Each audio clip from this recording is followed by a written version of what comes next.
Selamat pagi pemirsa. Bencana banjir bandang di Aceh, Sumatera Utara, dan Sumatera Barat menyisakan duka mendalam. Ratusan korban meninggal dan hilang serta jutaan warga terdampak membuat negara dituntut untuk gerak cepat. Pemulihan akses infrastruktur vital dan pencarian korban jadi prioritas yang tak boleh ditunda. Inilah editorial Media Indonesia edisi Rabu 3 Desember 2025 dengan tema Gerak Cepat Negara untuk Banjir Sumatera bersama saya Jose Nicole.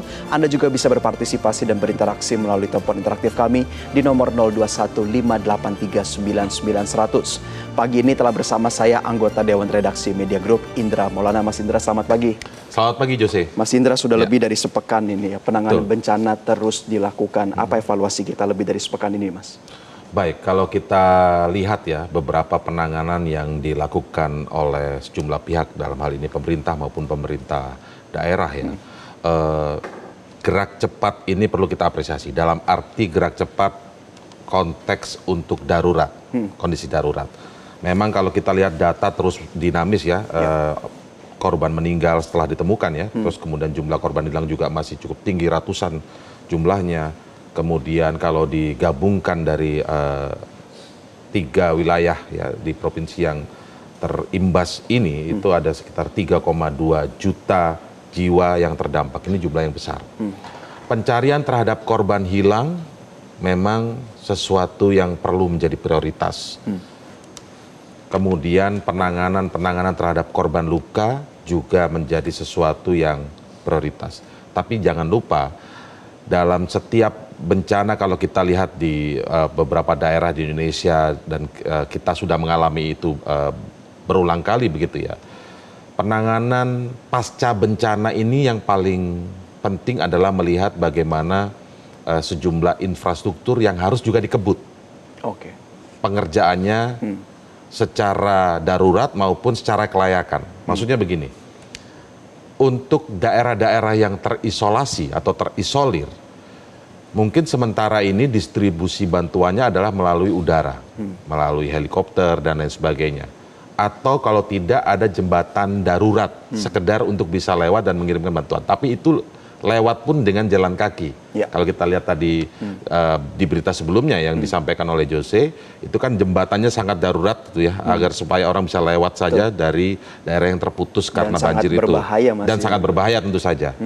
Nah tapi kan ini tidak bisa dibiarkan terus-menerus atau menunda sepekan lagi, tidak bisa. Ini juga harus menjadi prioritas. Kenapa demikian? Karena mungkin sekarang ini bantuan bisa di-drop cukup banyak. Tapi lama-kelamaan itu akan membutuhkan effort yang lebih luas atau lebih besar dan akan terjadi fatigue di sana, kelelahan di sana. Kalau tidak dibangun sistemnya. Maksudnya gini, kalau kan bantuan besar, jumlah besar itu terus dikirim melalui helikopter atau dibawa sedikit-sedikit dengan jalan kaki yang karena jembatannya sifatnya darurat itu akan kemudian lama-kelamaan dalam menunggu beberapa hari ke depan saja, itu akan terjadi kekurangan bantuan.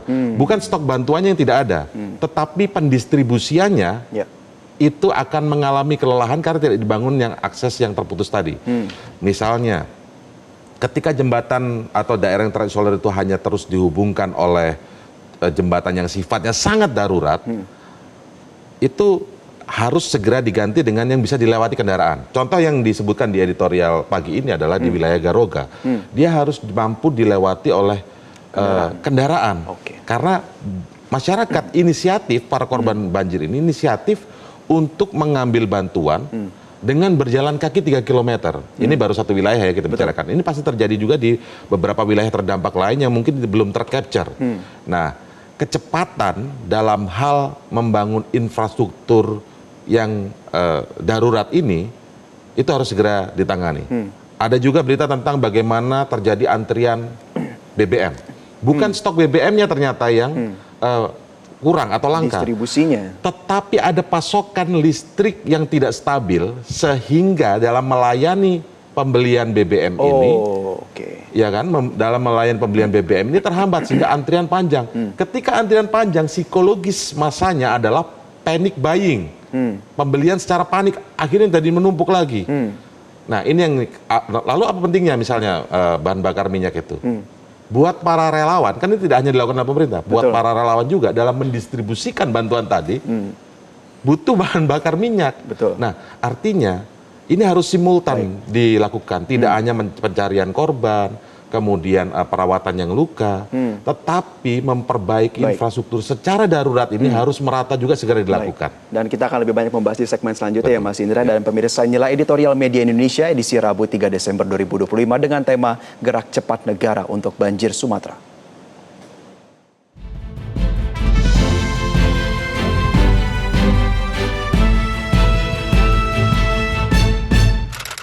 Gerak cepat negara untuk banjir Sumatera.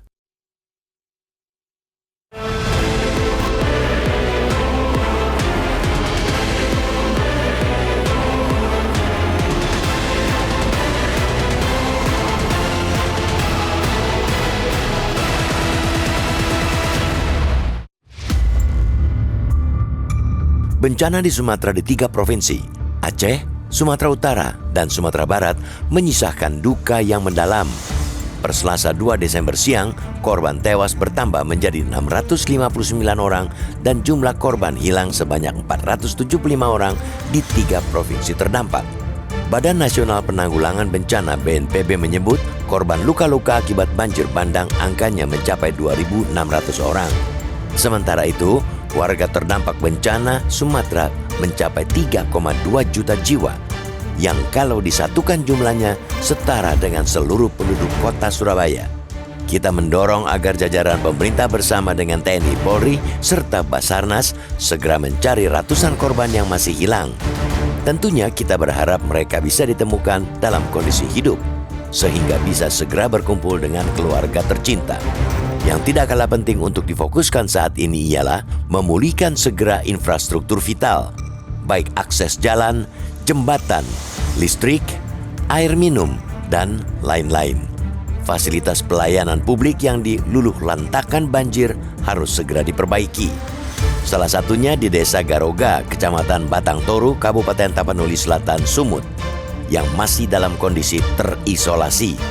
Akses darurat sudah dibuat, namun masih belum mampu dilalui kendaraan. Akibatnya, warga terpaksa berjalan sejauh 3 km untuk mengambil bantuan. Garoga merupakan daerah yang paling parah terdampak bencana banjir bandang. Desa seluas 995.000 meter persegi itu luluh lantak, hilang dihantam badai air, bercampur batang kayu pohon, batu, dan lumpur. Garoga selama ini dikenal sebagai lumbung padinya Tapanuli Selatan. Yang juga harus diperbaiki ialah akses jalan menuju Kabupaten Aceh Tamiang. Genangan air setinggi 50-100 cm menghambat bantuan menuju wilayah tersebut. Warga mengalami krisis makanan dan air bersih, bahkan dilaporkan mengonsumsi sisa makanan yang terseret arus banjir. Aceh Tamiang yang sudah terisolasi selama 6 hari dan Desa Garoga hanya 2 contoh kecil. Masih banyak wilayah terdampak bencana banjir bandang dan tanah longsor termasuk di Sumatera Barat yang sangat membutuhkan gerak cepat dari pemerintah. Pemulihan pasca bencana ini amat penting agar masyarakat dapat segera bangkit dari keterpurukan.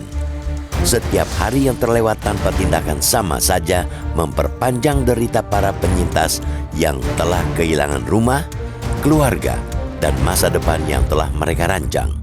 Selain pencarian korban hilang, pembukaan akses dan pemulihan pasca bencana, publik berharap pemerintah pusat terus membuat terobosan. Ada banyak cara yang bisa ditempuh. Misalnya, pemerintah membuat sejumlah kebijakan mulai dari menangguhkan utang bank, pinjaman dengan bunga 0% hingga santunan bagi korban tewas. Kalaupun Presiden Prabowo Subianto tidak menetapkan Nestapa Sumatera sebagai bencana nasional, sekurang-kurangnya ada angin segar yang bisa ia berikan. Ini penting agar para korban mendapat kepastian bahwa negara benar-benar hadir di saat paling kelam dalam hidup mereka. Apalah esensi bernegara bila kehadiran saja sulit dirasakan oleh warganya? Mereka telah menjadi korban akibat yang melapangkan terjadinya deforestasi serta kebijakan rakus lahan lainnya. Inilah saat bagi negara untuk menunjukkan keberpihakan ke warganya. Di saat bersamaan, publik berharap ke depannya negeri ini diasuh dengan kebijakan yang ramah alam, agar alam tak terus-menerus disakiti.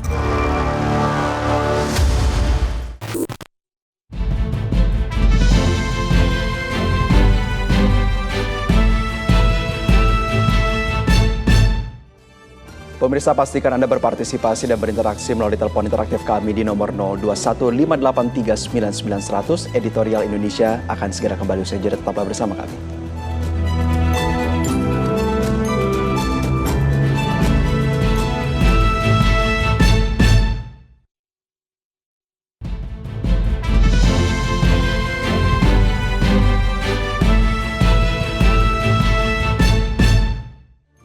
Terima kasih Anda masih bersama kami di Editorial Media Indonesia. Pemirsa, kami akan menyapa salah satu penelpon interaktif yang sudah bergabung bersama kami. Ada Ibu Ong Mai Hua dari Pejaten, Jakarta Selatan. Selamat pagi, Bu. Selamat pagi, Bang Yose. Selamat pagi, Mas Endra. Assalamualaikum warahmatullahi wabarakatuh. Waalaikumsalam.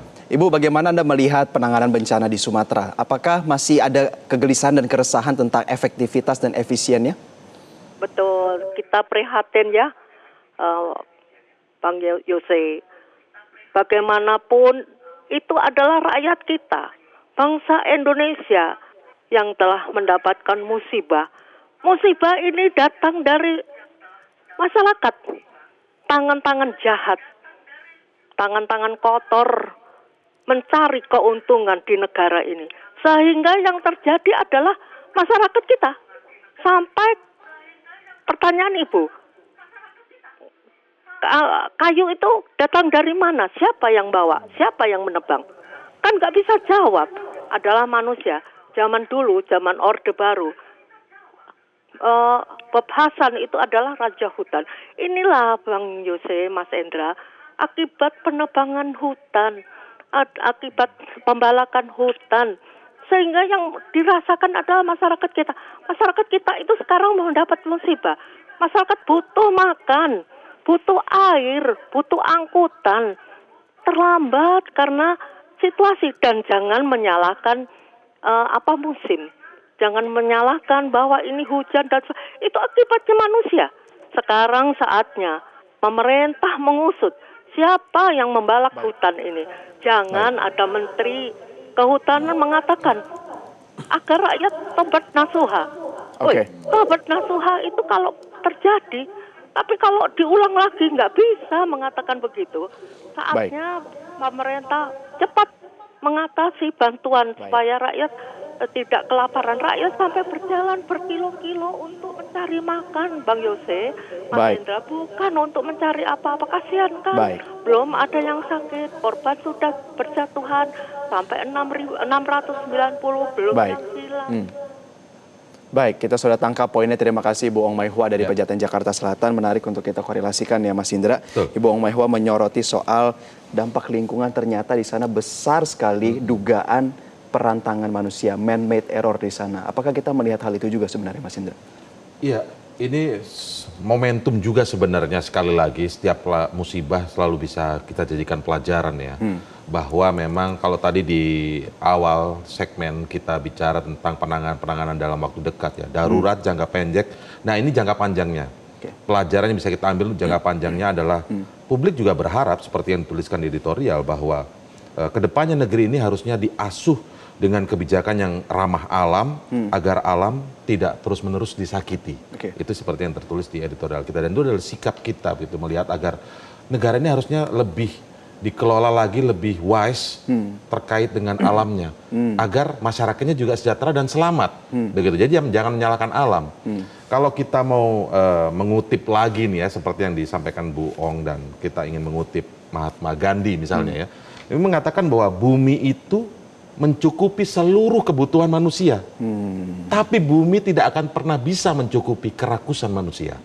Nah, itu jadi pelajaran buat jangka panjangnya, bahwa ya dikelolalah alam ini dengan baik. Kalau kemudian memang ada upaya melakukan penebangan liar, deforestasi, itu harus segera dicegah, harus segera ditindak, harus segera ditindak secara hukum, dan ada deterrent effect-nya, itu yang paling penting. Efek gentar ya. Nah, di sisi lain kita bicara sekarang hari ini adalah bagaimana penanganan korban yang sekarang ini berjatuhan, masih hilang terus dicari dengan segenap tenaga. Tapi jangan lupa ada yang survive, penyintas, yang tinggal di pengungsian-pengungsian, yang juga sangat terdampak, kehidupan mereka tercerabut. Sekolah, listrik, akses terhadap air bersih, bahkan ada di satu wilayah di daerah yang terdampak ini, saya mendapati laporannya begitu ya, mereka harus mengelola air yang bekas air limbah, bukan air limbah, air bah itu, air banjir bandang itu dikelola untuk biar bisa untuk diminum. Oh. Karena untuk mendapatkan air bersihnya atau air minumnya juga susah. Nah, ini yang harus kita kita harus evaluasi. Sering kali terjadi di kita ketika terjadi bencana, stok bantuan tuh melimpah. Di daerah yang tidak terkena bencana, Indonesia ini kan terkenal sangat membantu sifatnya masyarakatnya ya. Iya. Jadi stok bantuan tuh saya meyakini karena beberapa kali turun ke tempat bencana begitu ya. Nggak kurang lah. Nggak kurang. Selalu ada. Kalau tadi Jose sempat menyinggung influencer saja menggalang dana besar sekali yang terkumpul dan cepat gitu loh. Nggak pakai lama, cepat. Tapi yang sering kita lupakan bagaimana mendistribusikan ini. Sifatnya dalam rupiah miliaran. Tapi kalau diwujudkan dalam bentuk makanan, selimut, pakaian misalnya dan sebagainya, distribusinya apakah lancar? Apakah tepat sasaran? Atau jangan-jangan hanya menumpuk di posko? Karena terputusnya akses, sulitnya medan, relawan sudah ikut turun tapi kekurangan bahan bakar. Kenapa bahan bakarnya nggak bisa ada? Karena pasokan listriknya belum stabil. Kayak gitu. Itu yang harus kita segera evaluasi, harus menjadi pelajaran agar ke depan pendistribusian ini tidak menjadi persoalan. Oke, baik, kita nanti akan bahas di segmen selanjutnya lagi ya, Mas Indra, dan juga pemirsa tetaplah bersama kami di Editorial Media Indonesia.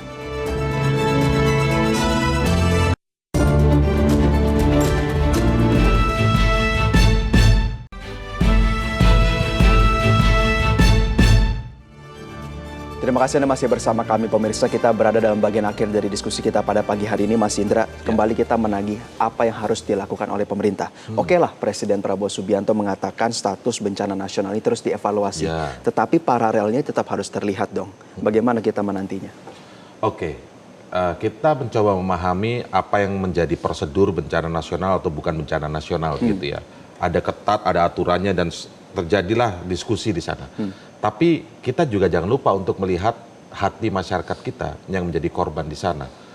Yang diperlukan itu bukan penting atau tidak penting soal status bencana nasional, tapi kehadiran negara. Oke. Yang dirasakan oleh mereka. Esensinya itu, kehadiran negara ada nggak? Kelihatan nggak? Kalaupun statusnya apapun itu, tapi kehadiran itu tidak dirasakan, maka ya percuma saja. Maka esensi bernegara pun menjadi hilang. Percuma kita bernegara kalau kemudian ternyata ketika terjadi seperti ini, negara tidak hadir.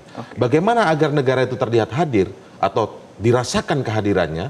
Yaitu tadi yang seperti kita bilang, selain pencarian, korban yang masih hilang, dikumpulkan kepada keluarga. Kita berharap yang masih hilang ini bisa bertemu lagi dalam keadaan hidup dan berkumpul dengan keluarganya begitu ya. Kemudian juga bagaimana mengembalikan lagi elemen-elemen kehidupan mereka sebelum terenggut oleh peristiwa ini, gitu.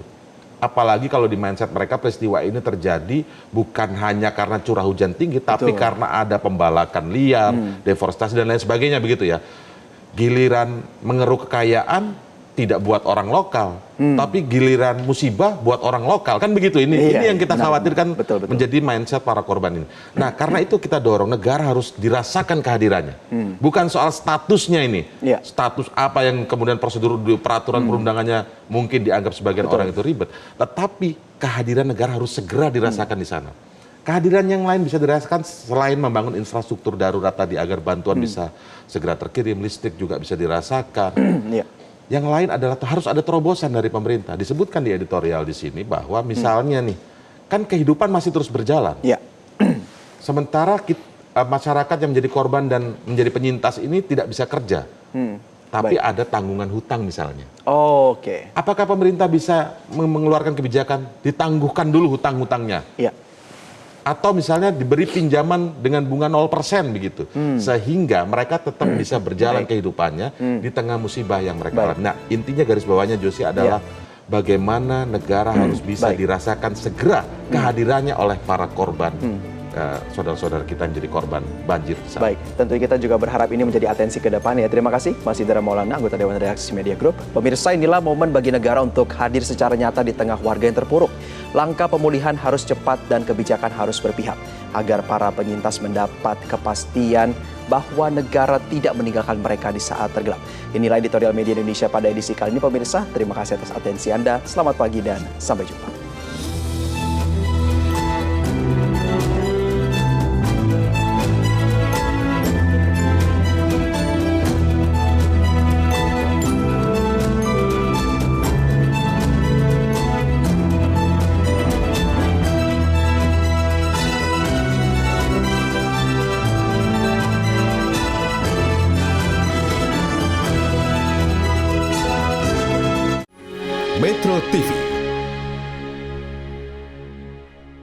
Jelajahi cara baru mendapatkan informasi. Download Metro TV Extend sekarang.